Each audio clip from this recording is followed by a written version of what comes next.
2017 সালে যখন বড় ভাইদের হাতে স্মার্টফোন দেখতাম তখন সেই ছোট মনের একমাত্র চাওয়া ছিল আমার হাতেও কবে একটা মোবাইল আসবে। বাবার কাছে বায়না ধরে যখন শেষমেশ একটা 50 টাকার গান বাজানো বাটন ফোন হাতে পেলাম তখন সে কি আনন্দ। সেই অদ্ভুত সুন্দর দিনগুলোর কথা আজও খুব মনে পড়ে। নানীদের বাসায় সন্ধ্যায় হারিকেনের মিটমিট আলো, হাতপাখার মৃদু বাতাস আর আপনজনদের সান্নিধ্য, সেই জীবনটা ছিল এক অমূল্য কাব্য।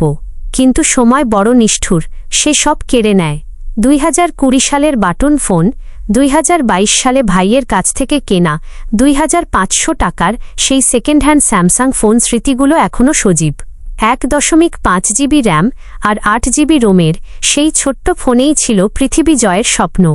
এরপর 2023 সালের মে মাসে স্মার্টফোন এল, আর 2025 সালের আগস্টে পা রাখলাম কন্টেন্টের দুনিয়ায়।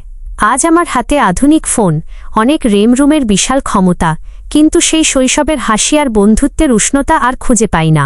সবাই আজ ব্যস্ত, সম্পর্কের চেয়ে ব্যস্ততাই বড় হয়ে দাঁড়িয়েছে। এই যান্ত্রিক জীবনে আমি এখন দিনে পরিশ্রম করি আর গভীর রাতে তৈরি করি ভিডিও। ইউটিউবের হাজারো পলিসির বেড়াজালে আটকে আমি হয়তো একজন এডিটর বা ক্রিয়েটর হিসেবে বড় হচ্ছি, কিন্তু হৃদয়ের কোথাও সেই 15-20 সালের দিনগুলোর জন্য হাহাকার বাজে। করোনা সবকিছুর রং বদলে দিয়েছে, কেড়ে নিয়েছে সেই সহজ সরল আনন্দ।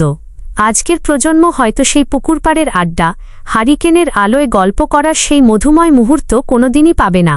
তবু আমি থামিনি।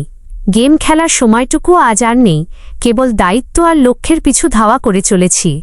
ইউটিউবের সেই কাঙ্ক্ষিত রেড ডায়মন্ড ক্রিয়েটর অ্যাওয়ার্ড আমার জীবনের একমাত্র লক্ষ্য। বন্ধুরা, আমি আজ আপনাদের কাছে সাহায্য চাইছি।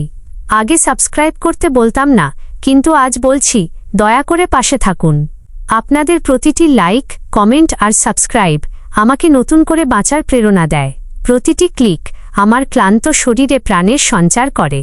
এই যান্ত্রিক পৃথিবীতে আমরা সবাই যাত্রী, তবে আমি চাই আমার এই যাত্রায় আপনারাও সঙ্গী হন। দিন তো এভাবেই হারিয়ে যাবে, নিয়তিকে মেনে নিয়েই আমরা সৃষ্টির নেশায় মেতে থাকি। বিদায় জানানোর আগে বলছি, আপনারাও আপনাদের সুন্দর সময়গুলোকে আগলে রাখুন, কারণ সময় একবার চলে গেলে আর কখনোই ফিরে আসে না। আল্লাহ হাফেজ।